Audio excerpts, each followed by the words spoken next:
qui sommes sans passé, les femmes, nous qui n'avons pas d'histoire. Depuis la nuit des temps, les femmes, nous sommes le continent noir. Levons-nous, femmes esclaves, et brisons nos entraves. Debout, debout. Seules dans notre malheur, les femmes, l'une de l'autre ignorées. Ils nous ont divisés, les femmes, et de nos sœurs. Nous allons achever l'examen de la proposition de loi métier du lien. Par cet amendement, nous demandons une véritable formation pour accompagner les enfants en situation de handicap. Nous demandons par cet amendement, tout bêtement, des horaires dignes et un salaire décent. Par cet amendement, nous demandons le 13e mois pour toutes les femmes de ménage du pays. Nous ne pouvons pas être tout ensemble, les femmes debout. Beaucoup d'employeurs différents, c'était un peu pour diviser pour mieux régner. On n'avait pas tous les mêmes contrats, pas tous les mêmes droits. On est pour beaucoup dans les soignants des passionnés en fait de l'humain, de prendre soin les uns des autres. Et on nous empêche aujourd'hui de faire notre boulot comme il faut. Et donc on se retrouve nous-mêmes dans une souffrance qui est pas facile à porter. Il y a un étudiant sur deux qui se voit contraint de travailler à côté de ses études, ce qui limite fortement les chances de réussir. Parce que on ne peut pas se consacrer pleinement à l'apprentissage de sa filière. Donc voilà. Et avec la crise du Covid, on a vu que ces situations se sont juste empirées. En tout cas, ça a mis en relief une précarité déjà existante, mais qui s'est aggravée. On assiste, vous avez pu assister à des reculs sans cesse des services publics sur notre territoire. C'est le cas pour les trains TER, voyageurs du quotidien, mais aussi TGV. Donc on a eu la fermeture du guichet du Teil. Voilà, il y avait un guichet au Teil, il n'y en a plus. On a eu des restrictions d'ouverture des guichets à Pierre-Latte, à Montélimar, au point que quand vous prenez le train, il n'y a personne, mais on ouvre quand vous n'êtes pas là. 2007, privatisation d'EDF. Parce qu'en fait, en 2007, ces gens-là, qui avaient tiré une rente pendant 50 ans, qui regardaient cette entreprise monter, avec l'argent public et l'investissement que nous, nos parents, nos grands-parents ont fait, ils se sont dit, là, on ne va plus rien toucher, alors que cette entreprise, elle est sacrément efficace. Donc, même histoire que dans le transport, ils ont voulu un petit peu casser ce monopole. Alors, par où on est passé? Une loi européenne qui a dit « Oula, monopole, vous devez faire de la concurrence libre et non faussée parce que ça va bénéficier à l'usager. » L'usager, c'est vous, hein. C'est nous. Donc l'usager, ils se sont dit, bah ouais, pourquoi pas, ils ont raison, c'est vrai que monopole, ils peuvent faire les prix qu'ils veulent, ok. Donc ouverture du marché. Depuis 2007, chaque année, l'électricité a pris entre 4 et 5%. Voilà. Donc en fait, l'ouverture du marché qui était faite pour baisser les prix, bon, ça n'a pas marché. S'il te plaît, dis-moi comment sauver le monde. J'aimerais envoyer ma candidature.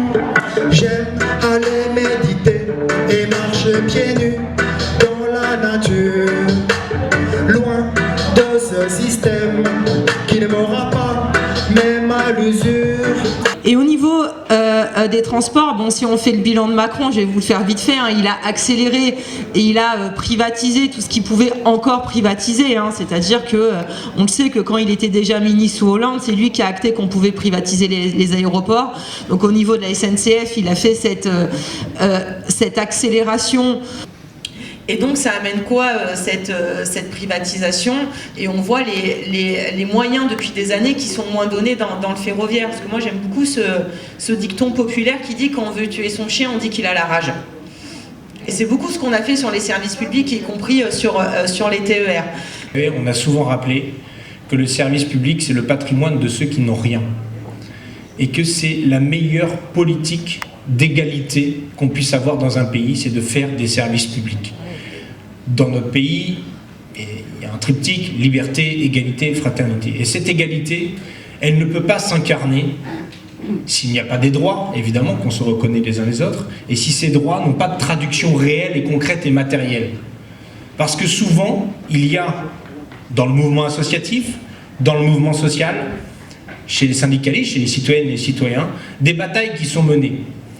Et c'est même pas des batailles pour avoir des droits nouveaux.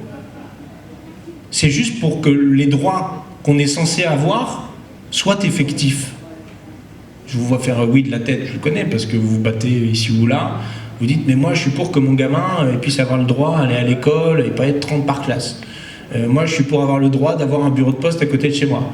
Je suis pour le droit d'avoir un train pour aller d'un point A à un point B. Je suis pour le droit à être soigné.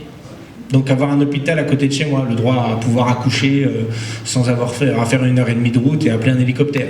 Le droit, etc., etc. Mais en fait, les droits ne sont pas négociables.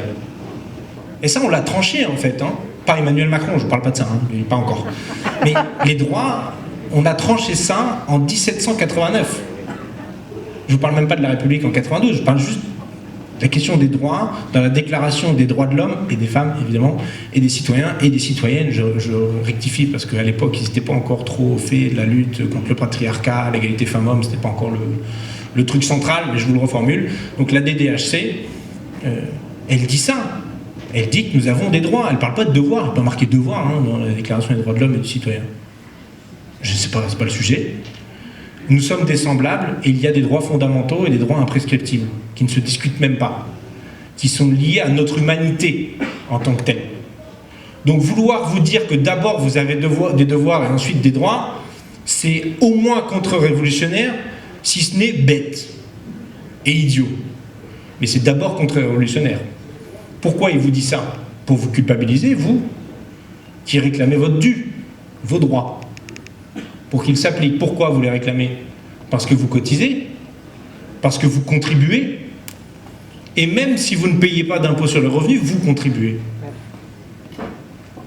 Je vous rappelle juste que la première recette du budget de l'État, ce n'est pas l'impôt sur le revenu. C'est la TVA. Je vous entends, vous connaissez. Je vais m'asseoir. C'est la TVA. C'est-à-dire que celui qu'on pointe du doigt, ou qu'on pourrait pointer du doigt, qui touche le RSA, ou même qui ne le touche pas, qui est à la rue, qui profite en faisant la manche, ou je sais pas quoi, hein, ouais. Quand il va s'acheter ce qu'il a envie de s'acheter, son sandwich, sa cannelle, ce qu'il veut, je m'en fiche, il paye de la TVA dessus. Et d'ailleurs, proportionnellement à ses revenus. Il contribue plus qu'un certain nombre de riches dans ce pays. C'est ça la vérité. Pour la suite, parce que je ne crois pas qu'il y ait beaucoup d'organisations politiques capables de mettre autant de monde dans une salle, ici, au Teil, et ailleurs dans le pays d'ailleurs, soyez en passant. Et donc il faut applaudir les militantes et les militants sans qui ce genre d'événement est impossible. Parce que nous, on vient faire les beaux à parler au micro, j'y prends beaucoup de plaisir, mais c'est pas possible s'il n'y a pas des gens pour l'organiser, des affiches qui sont collées, des tracts qui sont distribués, des messages qui sont passés et qui sont diffusés. Donc encore merci à elles et eux.